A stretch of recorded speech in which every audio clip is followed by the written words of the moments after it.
Est-ce que l'hébergement de nos personnes aînées peut être plus avantageux dans les centres privés? C'est un débat interminable, privé, public. Dans le cas des CHSLD, les deux existent déjà. Il y a des centres privés conventionnés. Il y a aussi des centres qui sont complètement publics. On en discute sur la base d'une évaluation ou d'une étude de l'Institut économique de Montréal ce matin, de l'Institut Patrick Derry, analyste en politique publique. Bonjour. Bonjour. Pourquoi le privé serait meilleur? Vous savez, quand vous êtes entrepreneur, c'est votre business, vous y pensez jour et nuit, vous pensez constamment à des façons de l'améliorer. Bien justement, les syndicats vont dire, si vous êtes entrepreneur, vous voulez faire des profits. Fait que vous allez donner le moins de services possible, vous allez tout donner le minimum aux gens pour libérer du profit. Alors que quand c'est le secteur public qui s'en occupe, on n'a pas besoin de faire de profit, on donne tout en service au monde. Là, on a une démonstration que c'est pas exactement comme ça que ça fonctionne. Par exemple, donc, vous le mentionnez, il y a des CHSLD publics et privés conventionnés à l'intérieur du réseau public. Donc, c'est la même clientèle, c'est les mêmes services, c'est le même accès, c'est même aussi les mêmes conditions de travail. Oui, parce que les conditions de travail sont normées, donc même dans les centres privés, c'est contrôlé. Oui, les privés conventionnés, parce qu'il y a aussi des CHSLD privés non conventionnés, ça, privé, mais ça, on n'a pas regardé ça. Mais dans le cas en fait, l'accès se fait à l'intérieur du réseau public. Fait pour le patient, pour la personne qui est hébergée, il n'y a pas vraiment de différence. Et ces CHSLD-là sont gérés par des entrepreneurs. Il y en a qui ont même plusieurs de ces établissements, qui trouvent le moyen de faire des profits, qui paient des impôts. Ils n'ont pas le droit de faire des profits, par contre, sur la composante santé. Si jamais il y a des sommes non utilisées dans la composante des soins, elles sont retournées, tout simplement.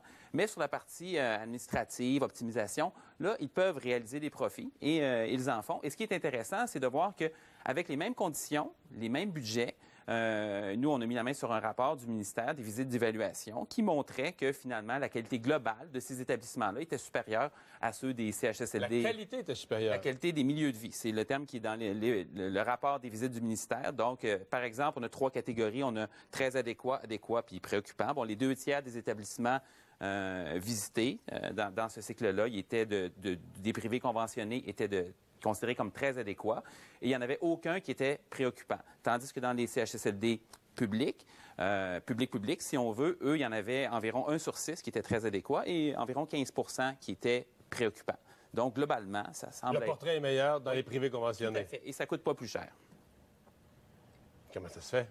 Parce que, par exemple, je vous donne un exemple, dans les garderies, là, on nous dit, là, la qualité dans les CPE. Dès que c'est dans des garderies privées, là, on coupe ces privés, c'est parce qu'on coupe sur la qualité n'est pas au rendez-vous, la qualité n'est pas bien contrôlée par le gouvernement.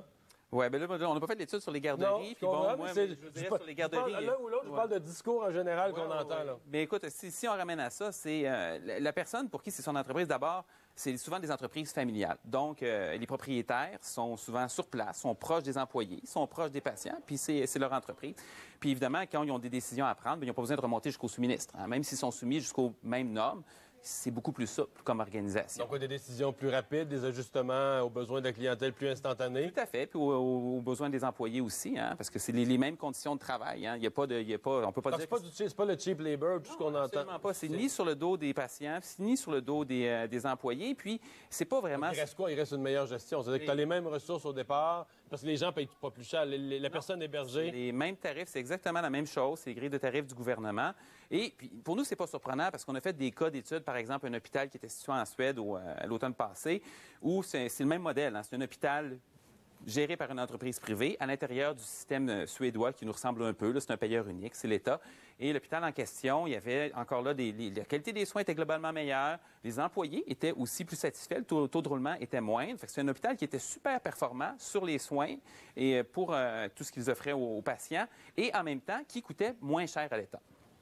Donc, ce modèle-là existe ailleurs aussi. Nous, c'est un peu plus. On n'est pas habitué d'entendre ça. Hein. Les hôpitaux au Québec sont gérés par l'État, mais il existe ça. Ça fait une 60aine d'années que ça existe. C'est un bon exemple. Puis d'ailleurs, c'est peut-être un modèle aussi qu'on pourrait penser à utiliser pour des hôpitaux ici aussi.